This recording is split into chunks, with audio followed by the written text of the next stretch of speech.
So this morning I'll be teaching Sunday morning Bible class. Jimmy comes around and catches you every once in a while, so he caught me this time.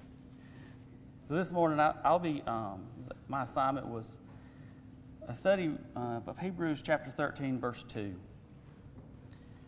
I'll read it in the New King James. Do not forget to entertain strangers, for by doing so, some have unwittingly entertained angels. Now there's a lot really that goes into this short verse. And it's something for us to think about. This is talking about being hospitable and treating others that we don't know in the way that we should as a Christian. Last year, I got sent to Walmart for dog food. It happens more often than it should. I wander in there, and when I get to the dog food aisle, there's a lady standing there. It's an older black lady. There's a cane laying up in her buggy, and she's studying all this. And I go and grab the food, the big old bag of food. I think it's the biggest bag they've got for all my wife's dogs. And she looks at him, she goes, "Could you get me one of them? I can't pick those up." "Yes, ma'am." So I put her in her buggy and I get to talking to her. I probably talked to her for 20 minutes. Her husband had recently died and she needed somebody to talk to. And I was it. You know, it's one of those days you're in a hurry to run through Walmart, but there's no way I could leave and cut off a conversation with her. Well, the next week we had a gospel meeting here. And I'm sitting over there where we sit. And I look over towards the sound booth and there she sits. And I'm like, well, I know that's the same lady. You know, so I bumped around and told her about it. You know, and she's like, "Really? Mm-hmm. That is the same lady." Well, come to find out, she's a member of Hayes Glass. I didn't know that. I got to talking to her and found that out. But it's like, wow, you never know who you're going to run into. And when I saw this lesson, that's what I thought of. So I was like, okay, I'll take that one. So many people today, you go into the store, you go somewhere else, you don't want to talk to nobody. You know, you want to go get what you want to get. You want to get out of there. And you look at the world today. You know, how do people treat people that are different from them? A lot of times it's the might makes right idea. I mean, we see that in the politics of the world today. But Christians are supposed to be different than that. The Bible teaches differently than that. Matthew 20, verse 16 said, "So the last will be first and the first last. For many are called and few are chosen." Matthew 23, verse 11, "But he who would be greatest among you shall be your servant." That's a little bit of that different attitude than what you see today. And we talk about being hospitable and, you know, especially to strangers. Who does that include? Well, if it's saying a stranger, this is not just the people you know. This is not those that could do something for you in return. If it's a stranger, it's somebody you don't know. So we got to always watch our attitude towards somebody like that. And this doesn't say anything about doing it when it's convenient for you. This is something that it should be what we do anyway. Matthew 51, verse 43 to 48. "You have heard it said, you shall love your neighbor and hate your enemy. But I say to you, love your enemies. Bless those that curse you, do good to those who hate you, and pray for those who spitefully use you and persecute you, that you may be sons of the Father in heaven. For he makes the sun to rise on the evil and on to the good, and he sends rain on the just and on the unjust. For if you love those who love you, what reward have you? Do not even the tax collectors do the same? And if you greet your brethren only, what do you more than the others? Do not even the tax collectors do so? Therefore you should be perfect, as your heavenly Father in heaven is perfect." This is Jesus' words. If we're only good to those who are people we know or our brethren or people who do something for us, everybody does that. We're called to be different. How are we any different if that's all we're doing?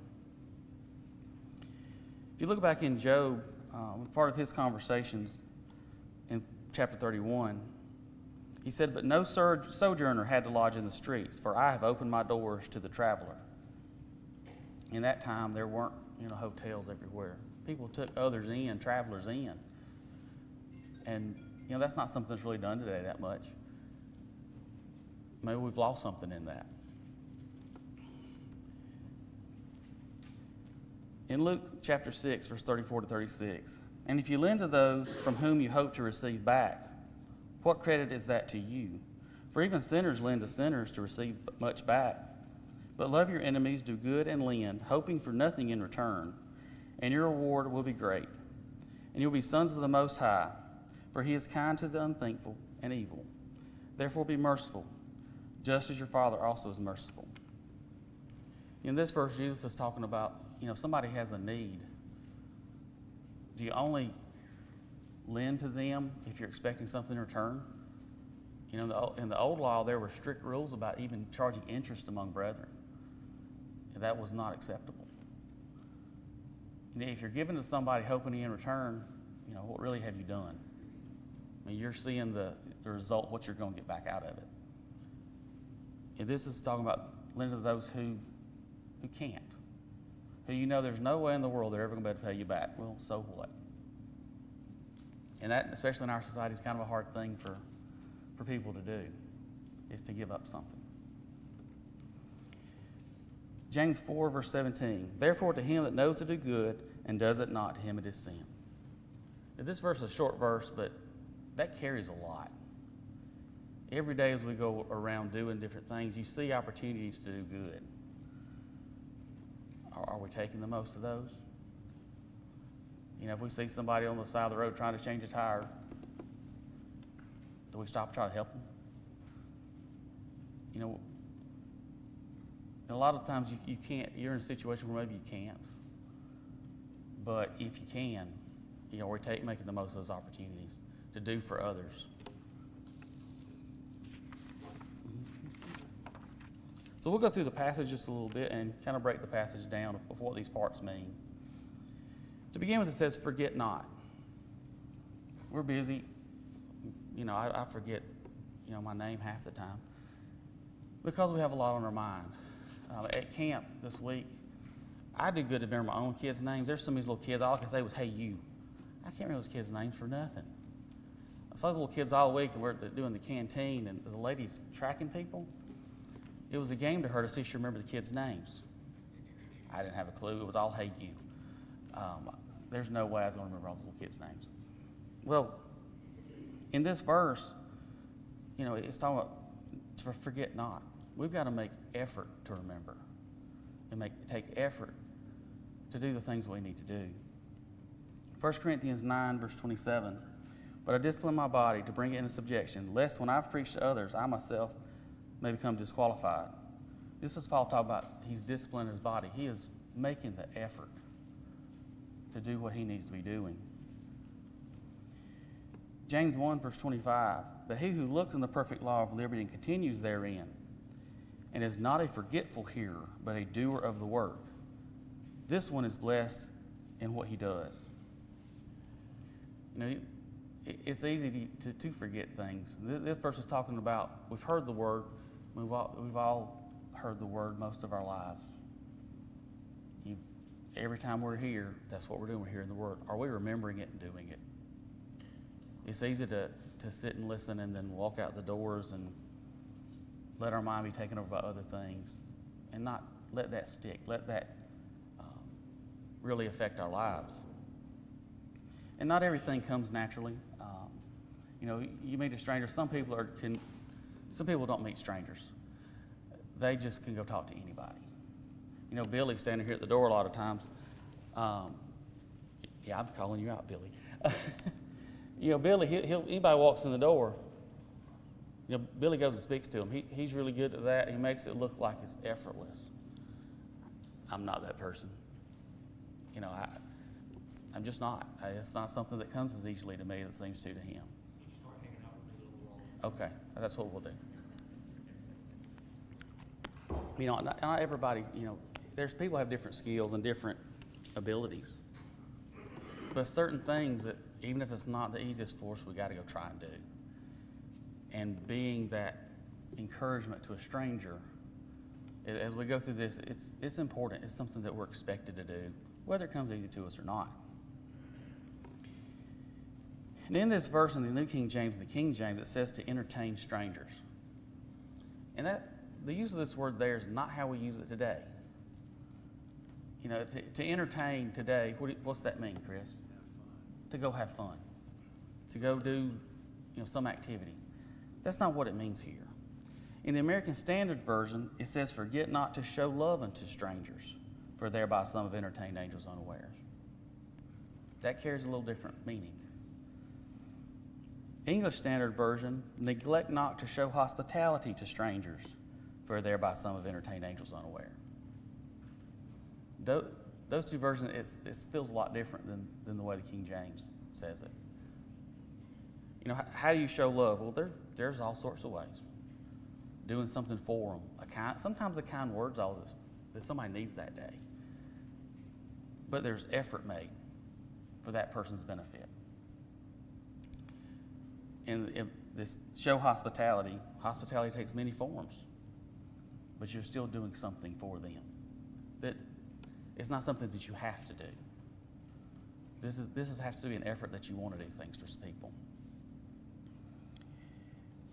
And we see this in Acts 28 and verse 7, where Paul talks about Publius, I guess I said his name right, received and entertained us for 3 days.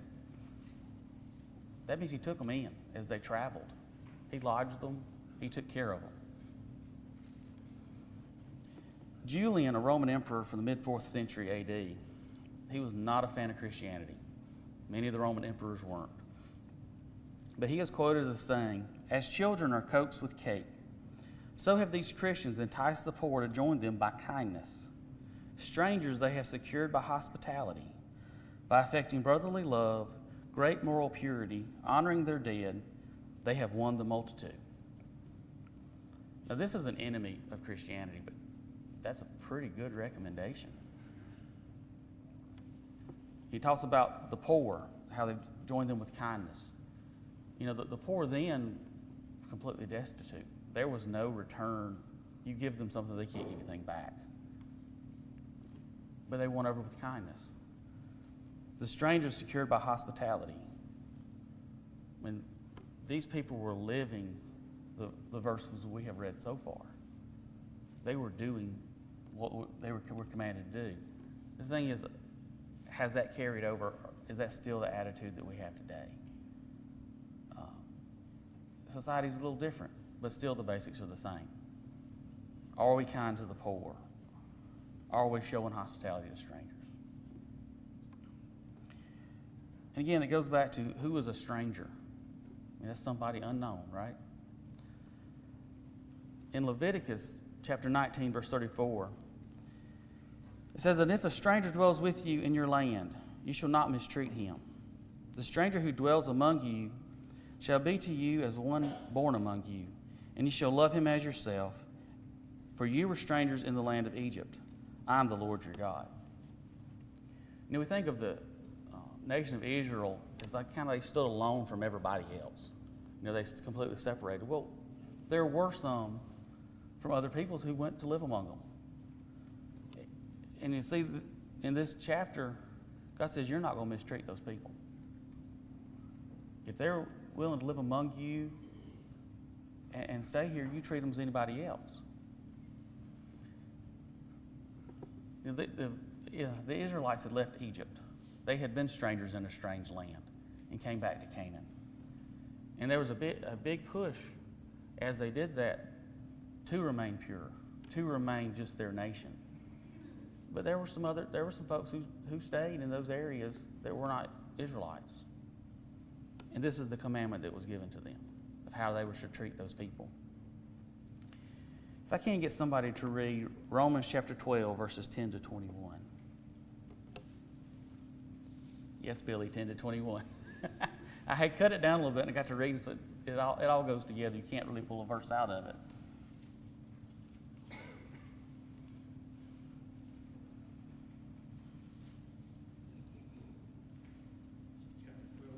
Yes, sir, verse 10 to 21. Love one another with brotherly affection. Outdo one another in showing honor. Do not be slothful in zeal. Be fervent in spirit. Serve the Lord. Rejoice in hope. Be patient in tribulation. Be constant in prayer. Contribute to the needs of the saints and seek to show hospitality. Bless those who persecute you. Bless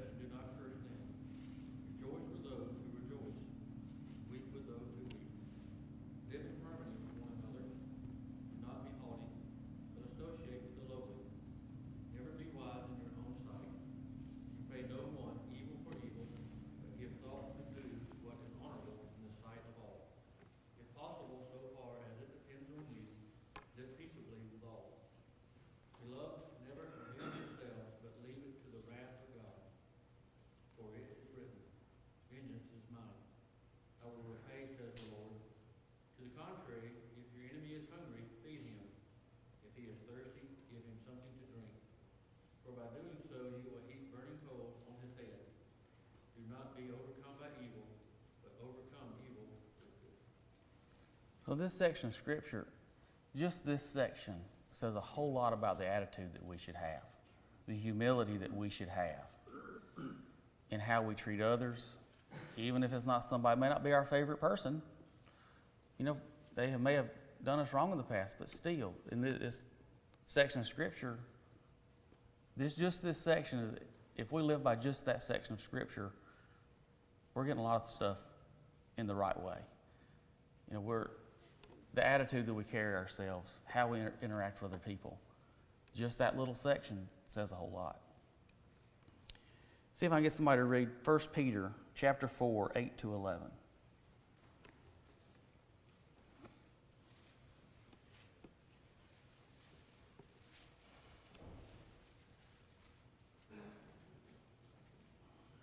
And above all things, have fervent love for one another, for love will cover a multitude of sins. Be hospitable to one another without grumbling.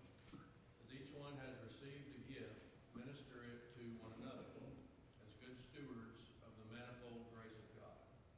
If anyone speaks, let him speak as the oracles of God. If anyone ministers, let him do it as with the ability which God supplies, that in all things God may be glorified through Jesus Christ, to whom belong the glory and the dominion forever and ever. So again, it talks about our attitude and how we should treat people. But at the end of this, where does the glory end up going? What's the point? It's to glorify God. If we profess to be followers of His and don't carry ourselves well, who does that reflect upon? But if we have the right attitude and do for others, who does that reflect upon? Galatians chapter 6, verse 10. Therefore, as we have opportunity, let us do good to all, especially those who are of the household of faith. You know, it seems pretty easy to do for those that are like you, to do for our brethren. But this verse says that we're supposed to do good to all. You know, that's a big part. That's a big piece, and it's a lot different than doing for those that you know. In the next section of this verse, this verse kind of hangs people up sometimes because it talks about angels unawares. Angels are something we really don't know that much about. You see them come and go in the Bible, but how they work and what they do, we really don't know much about. In some of our biblical examples and places where we see them come in, look at Daniel. Angel of the Lord was sent to shut the lions' mouths. In Acts 12, an angel of the Lord goes and breaks Peter out of jail. Matthew 18, verse 10 says, "Take heed that you not despise these little ones, for I say to you that in heaven their angels always see the face of my Father who is in heaven." These are the words of Jesus. So there's a job there that they're doing.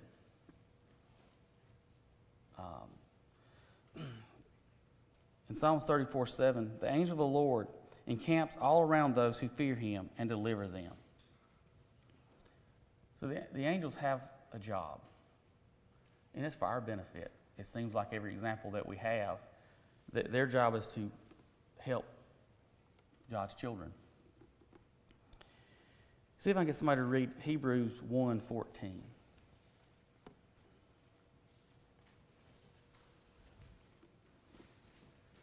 Are they not all ministering spirits sent forth to minister for those who will inherit salvation? So this is speaking about angels. What's their job? They're to minister. People think of angels, they think of these beautiful angelic beings, or they think of Cupid or something small. Go read the descriptions of the angels. These are pretty fearsome creatures. We see them coming as guardian. They come, they're messengers at times, but they're also warriors at times. There's an Assyrian army that thought they were going to come whoop up on Israel one night. Yep, 185,000 died because of one angel. That's just one. Christ talks about calling legions of angels. They're there doing the Lord's will, whatever that is. And there's a lot that one angel can do. If you look at, the angels came to visit Abraham, and then 2 of them went on to Sodom, and they pretty much pushed Lot and said, you need to go. And they wiped out cities. That whole region was wiped out in a day. That was 2. They have different roles, but one of them, if an angel comes looking for you, it's either really good or really bad for you. There's not a whole lot of in between with them. But remember, who sent them? They're doing what they're told to do. They're given a job and they go execute that job, whatever it may be.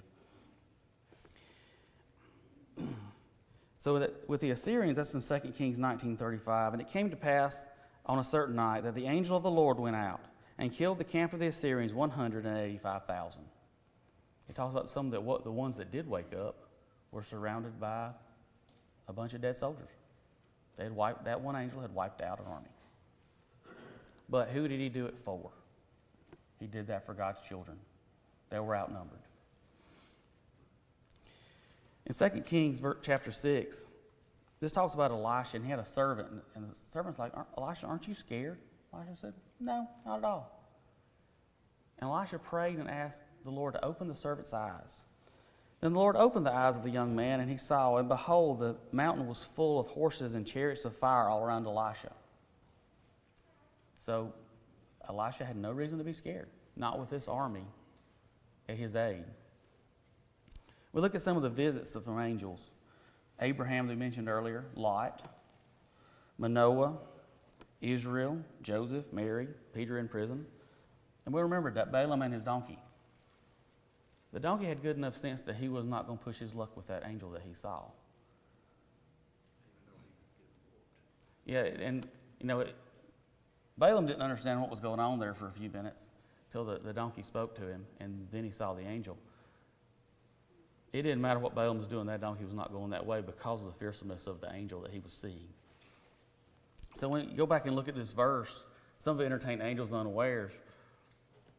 This is not a small thing. This is a group of creatures that God created that they can be pretty formidable, but they can also do a lot of good when God sends them to do good for us. And we're seeing some of these visits that they make. When they come to visit Abraham, they talk about 3 strangers. What form they come and visit? We really don't know. It sounded like those appeared to be men. And when they went to Sodom, they appeared to be men. So with that, we don't have a lot of information about angels. I found a couple of articles, one by Wayne Jackson, and that's pretty much what he said. Here's some of what we know about them, but we really don't know their role. We don't know their role today. We don't have a lot of information. You'll have some who say, oh, well, they can't do this, they can't do that. There's not an angel retirement home in heaven where they're sitting back watching. They're still doing their job, whatever that job is. And for us, we are blessed to know that they're out there doing that job. So the principles of this verse, you go back to, this is about being hospitable for our requirements in this verse. So that requires some humility. If we're so caught up in our own life and centered around ourselves so much, you can't do this. You're not going to pay attention to others enough to be hospitable, to take care of others. Philippians 2, verse 3 through 4, let nothing be done through selfish ambition and conceit, but in lowliness of mind, let each esteem others better than himself. Let each of you look out not only for his own interest, but also for the interest of others. You look around today, how many people could say they're living by this verse? This is talking about putting others first. Looking out for them before ourselves. And this is one of the other verses to mark and keep as marked to remind us of what our job is and what our attitude should be. In Romans 16, verses 1 and 2, it says, I commend to you Phoebe, our sister, who is a servant of the church in Caesarea. that ye may receive her in the Lord in a manner worthy of the saints, and assist her in whatever business she has need of you. For indeed she has been a helper of many, and of myself also. You know, sister was traveling. But in reading this verse, she had done a lot for other people. And it was the other members of the church turned to do good for her when she needed it. You know, it talks about all the folks she had helped, all the things she had done, and to receive her in a manner worthy of the saints. There's a certain standard there of how we should treat others. And in this verse, it mentions that worthy manner. In John chapter 7, it says, "Do not judge according to appearance, but judge with righteous judgment." So, in this short verse, it says we're not to judge by appearance. Well, that's what most people do the first time they see somebody, is they judge them by their appearance. So, to judge righteous judgment, we've got to exclude all sorts of things. Their appearance. You know, is it some poor guy who's been walking on the side of the road that looks kind of rough? Well, we can't judge by that. Color of skin especially, we cannot judge by that. Where they're from, we can't judge by that. What language they speak, can't judge by that. That would not be righteous judgment. That is one of the biggest things people have got to overcome, is trying to judge on that immediate first reaction or first view they have of somebody. And that's something that we've all got every day when you see somebody. When you go to Walmart and you see some guy sitting out there, well, we cannot judge off that appearance. And it's not ours to judge. If you give somebody something and they don't go, you give them $5 and they don't do something right with it, you've done what you can do. You can't withhold helping somebody. Well, they might go do whatever with it. It's not your business. It's just like with angels. We don't have much information. If it was our business, he would have told us. It's obviously not our business, so he didn't tell us. We all know in Luke chapter 10, the story of the Good Samaritan. It said, but some wanted to justify himself, said to Jesus, "Who was my neighbor?" Now, we've been talking about strangers, right? And the question here was, who was my neighbor? Then Jesus answered and said, a certain man went down to Jerusalem, to Jericho, fell among thieves, who stripped him of his clothes, wounded him, and departed, leaving him half dead. Now by chance a certain priest came down that road, and when he saw him, he passed by on the other side. Likewise a Levite, when he arrived at the place, came and looked and passed by on the other side. But a certain Samaritan, as he journeyed, came where he was, and when he saw him, he had compassion. So he went to him and bandaged his wounds and poured on oil and wine, and set him on his own animal, brought him to an inn, took care of him.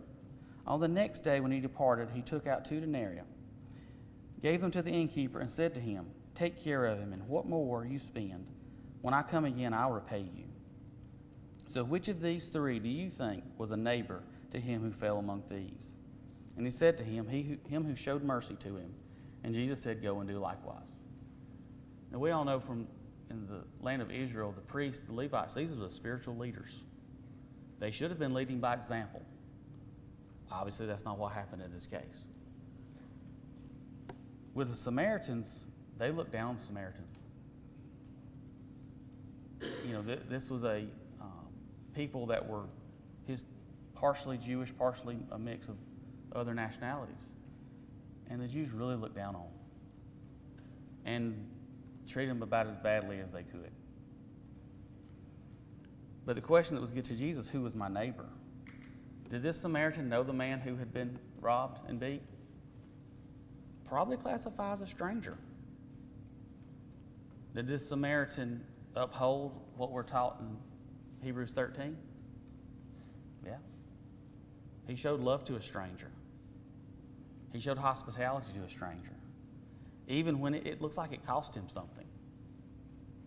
You know, he bandaged the man using his own supplies, put the man up on his animals, so that meant he was walking, went to an inn, paid for the man's stay and care, and said, I'll repay it when I come back. Does it act like he expected anything in return? We don't even know if he knows the man's name. This would be showing hospitality, going above and beyond to help someone. Can't do anything for you. In Acts 28, verse 2, Paul was stranded at Malta. And he said, and the natives there showed us unusual kindness, for they kindled a fire and made us welcome. I mean, this is one of the shipwrecks. He's on this island. These people showed him kindness. Didn't have to do that. There are islands to this day that you don't go to because the natives will kill you. I think it's in the South Pacific. Somebody's tried a few times, and they're not very hospitable. But these people didn't have to do that, but yet they did.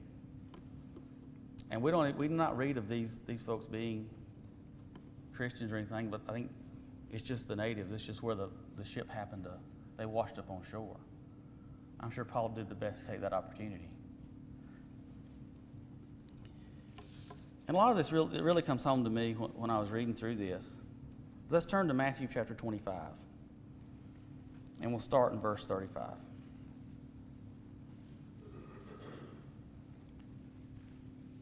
Then the king will say to those on his right hand, come, you blessed of my Father, inherit the kingdom prepared for you from the foundation of the world. For I was hungry, and you gave me food. I was thirsty, and you gave me drink. I was a stranger, and you took me in. I was naked, and you clothed me. I was sick, and you visited me. I was in prison, and you came to me. Then the righteous will answer him, Lord, when did we see you hungry and feed you, or thirsty and give you drink?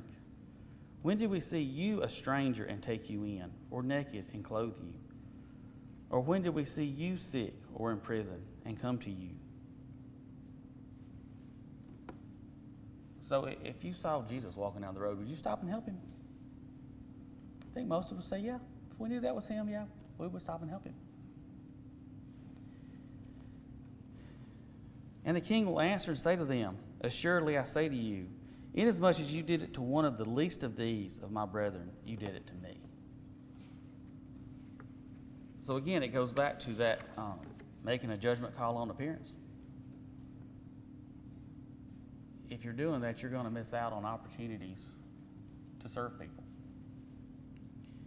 Verse 41 continues, then he will also say to those on the left hand, depart from me, you cursed, into the everlasting fire prepared for the devil and his angels. For I was hungry, and you gave me no food. I was thirsty, and you gave me no drink. I was a stranger, and you did not take me in. Naked, and you did not clothe me. Sick and in prison, and you did not visit me. Then they will answer and say to him, Lord, when did we see you hungry or thirsty, or a stranger, or naked, or sick, or in prison, and did not minister to you? Then he answered and said to them, assuredly I say to you, inasmuch as you did not do it to one of the least of these, you did not do it to me. And these will go away in everlasting punishment, but the righteous into eternal life. So you really think about that verse. Are we making the most of our opportunities to help people? Regardless of who that person is, appearance, where this is, anything. You sit and think about this verse. There's consequences to not doing what we know to be good. You go back to James 1:25, to him to know what to do good and doeth it not, to him it's sin. So there's an expectation of our behavior, of our attitude, of how we treat people that we've really got to pay attention to. And the hospitality's got to go back to that's part of who you are. It takes some effort. Habits are formed by doing tasks repeatedly. So that there are habits that we need to make for ourselves, to make opportunities to do for other people. In Matthew 5:14, it says, you are the light of the world, a city that's set on a hill that cannot be hid. You talked about in the verse that Johnny read for us, all of these things that we do, the praise goes back to God. If it's known around, those folks will help you. How many can you bring in if they know that they will get what help you can do for them? And sometimes, somebody may take advantage of that. Okay, that's on them. If you've helped somebody That's not what they do with it. That's on them, not you. We're commanded to help. You know, we've had a lot here recently about this evangelism efforts. Hospitality is one of the first steps of that.